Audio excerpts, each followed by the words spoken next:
não quero amputar minha perna. Como assim? Eu preciso amputar minha perna? Ninguém em sã consciência escolhe perder parte do corpo. Eu não queria amputar minha perna. Não queria mesmo. Falei, não, não quero, não vou amputar minha perna, não, não é justo, porque isso está acontecendo. Chorei, esperneei, gritei, falei, não, não, não é possível. Tanto é que quando o médico deu a notícia, deu um berro que o consultório inteiro escutou, onde o pessoal estava, todo mundo escutou, né, o meu berro. E eu comecei a chorar, tremer, né, assim, falando, nossa, não, não quero fazer isso. E de repente veio uma força maior, sempre que eu digo que é Deus, eu tenho uma espiritualidade muito forte. Então eu dizia, não, eu preciso amputar minha perna, veio essa força maior, me centrou que é Deus, e perguntei para ele, quando que eu preciso fazer essa amputação? Ele, o mais rápido possível. Quando que é o mais rápido possível? Ele, na sexta-feira. Eu, beleza, na sexta-feira a gente faz a cirurgia. Isso era uma terça. Eu amputei minha perna dia 1º de junho de 2001. Lá nasceu o João Saci. Lá nasceu a pessoa que deveria transformar a sua vida e que deveria entender que ele não era mais o mesmo, e a partir daquele momento ele teria que construir uma nova vida, um novo projeto de vida. E quando eu converso hoje com pessoas que passam por amputação, eu digo para elas, você aceitar que você precisa amputar a perna é uma coisa, você viver o processo de aceitação é outra. Uhum. Eu decidi naquele momento que eu deveria amputar minha perna. Era uma decisão, não tinha outra escolha. Não tinha, não, não vou fazer isso. Se eu não fizesse isso, talvez eu nem estaria aqui fazendo esse podcast com vocês, eu tenho certeza. Mas naquele momento a vida me exigiu que eu tomasse essa decisão.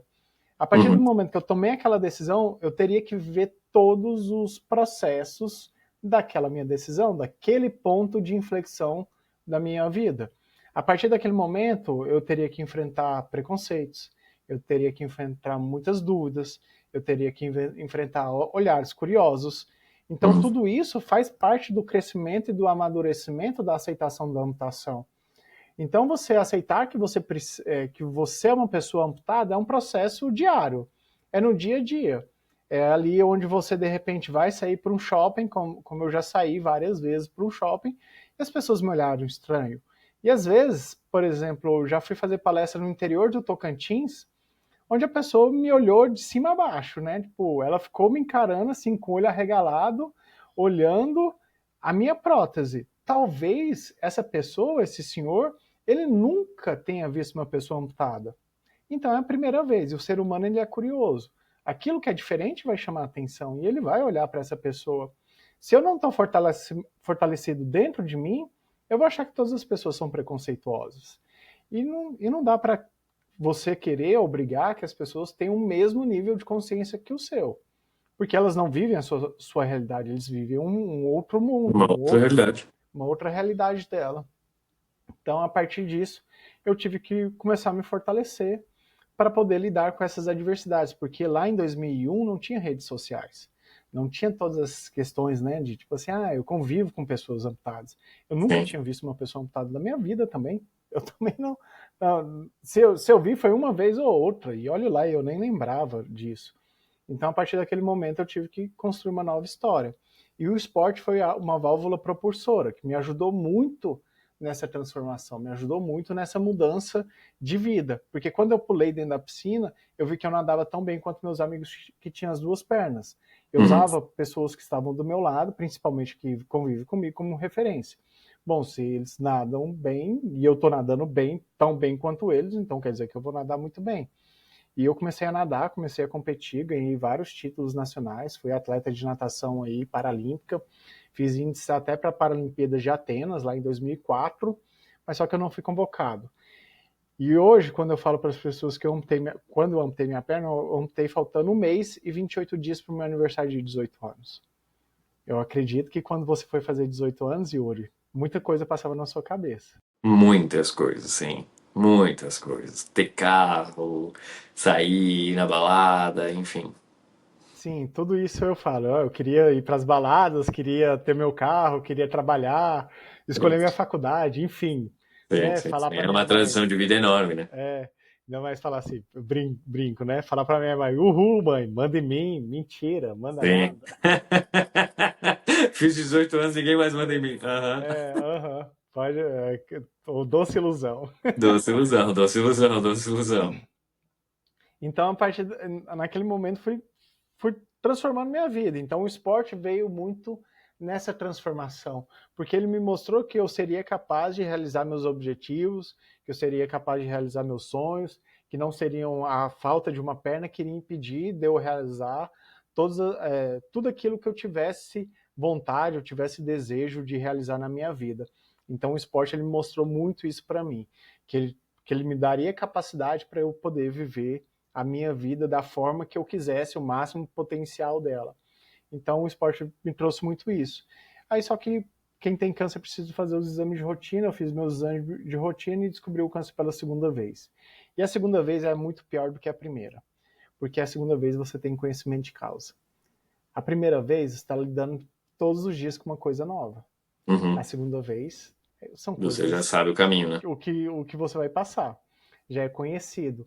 Apesar de que você consegue ter algumas estratégias para lidar melhor com a segunda vez, ela é tão doída quanto a primeira, até mais, né? Porque quando eu descobri o câncer pela segunda vez, eu estava no auge da minha carreira. Eu estava nadando na minha melhor fase, eu estava fazendo meus melhores tempos, ou seja, eu teria uma grande evolução naquele momento e descobrindo de novo que estava com 12 nódulos no pulmão e que teria que parar toda a sua vida novamente para poder fazer os tratamentos. Foi nesse momento que eu fiz o autotransplante de medula, que eu fui para São Paulo para fazer o autotransplante de medula. Uhum. Quando eu cheguei em São Paulo para fazer o autotransplante de medula, eu fiquei muito longe da minha família, longe dos meus amigos, longe do meu convívio. Isso para mim foi muito difícil. Foi muito difícil mesmo. E, inclusive, naquela época eu estava passando por um término de relacionamento. Isso foi muito estressante para mim. E foi o único momento da minha história, da minha vida, onde eu falo para as pessoas que eu não queria mais sentir dor. E esse não querer mais sentir dor não é que eu não queria mais viver. Eu digo que a dor que eu estava passando, de todos os momentos, de tudo que eu estava sofrendo, com 22 anos, passando pelo câncer pela segunda vez e usando a comparação, aquilo que a gente falou, da comparação negativa, eu olhava para os meus amigos e pensava assim, poxa, meus amigos estão se formando, meus amigos estão casando, outros tendo filhos, outros vivendo a vida deles, indo para as farras, para as baladas, usando droga ou bebendo, enfim.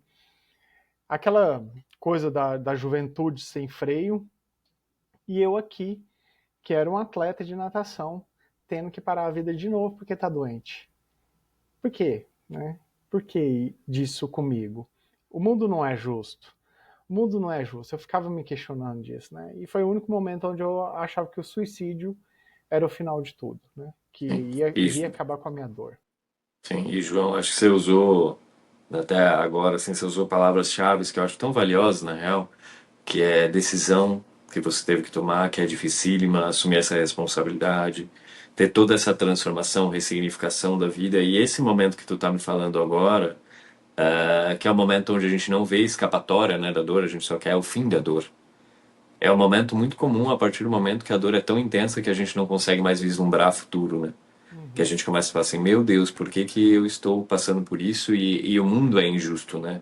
Eu sou tão boa pessoa, eu faço tudo tão certinho, eu faço tudo no meu caminho, eu tento de tudo do bom e do melhor, nunca fiz nenhum mal a ninguém e eu estou passando por isso, né? Essa injustiça do mundo muitas vezes nos traz um transtorno de que a gente está sendo punido por algo, né? E a dor é muito intensa. E pelo que você estava falando, neste momento, né? Parece que houve um distanciamento de tudo que era bom e a gente só ficou do lado que era muita dor. E aí é natural que a gente pense nisso, mas muita coisa pode acontecer que a gente sai desse local, que é muito difícil, muito dolorido e com certeza tem saídas. Sim, com certeza.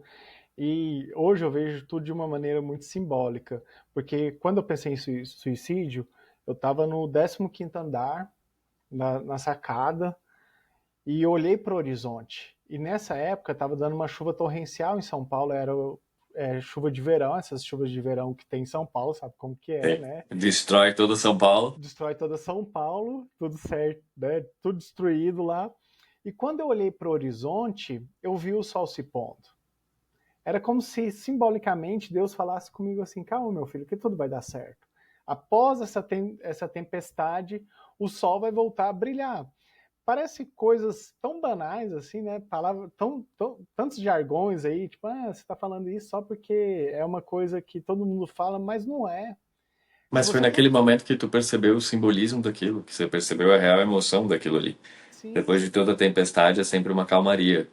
Só que a sim, gente só percebe isso a partir do momento que a gente vive isso. Eu lembro de momentos também da minha vida que foi assim, que uhum, parecia que todo o caos estava acontecendo, aí eu olhei para o mundo e eu falei assim, não, mas o mundo está acontecendo, né? Tem vida lá fora, né? tem, Tem mais. tem mais e eu posso viver esse mais. E eu saí daquela sacada para viver meus sonhos, para viver todos os meus projetos. Não foi um caminho muito fácil, envolveu ainda minha mãe me internar à força. Eu fiquei 3 dias apagado no hospital, porque eu não queria fazer o tratamento, mas foi até interessante isso, porque na época eu fazia assim, eu falava, não, eu não quero fazer o tratamento. Aí eu pegava, saía do hospital, aí eu dava uma volta em círculo e voltava para a porta do hospital.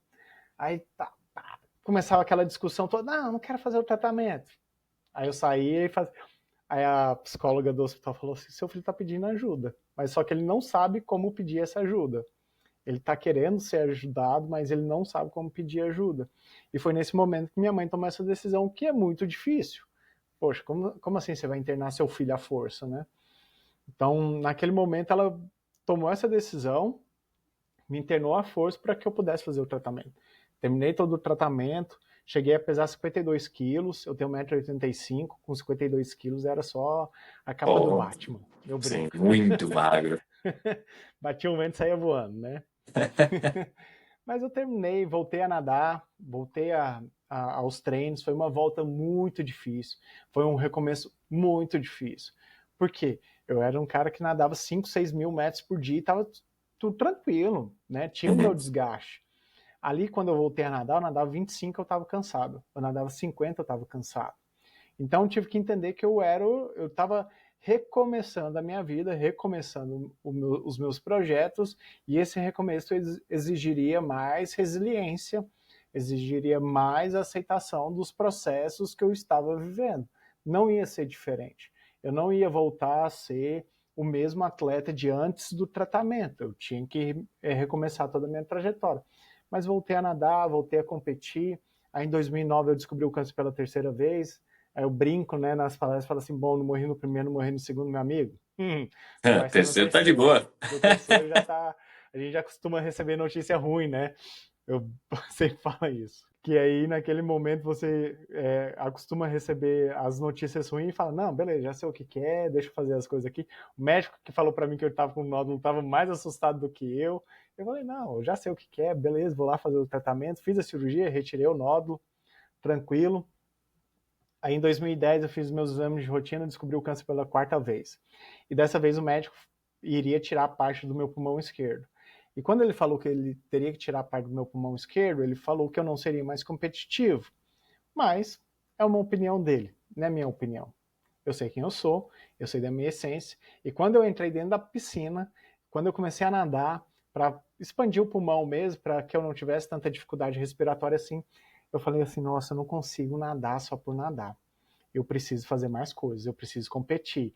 Porque, Yuri, competir é uma coisa tão boa. Eu gosto, eu gosto.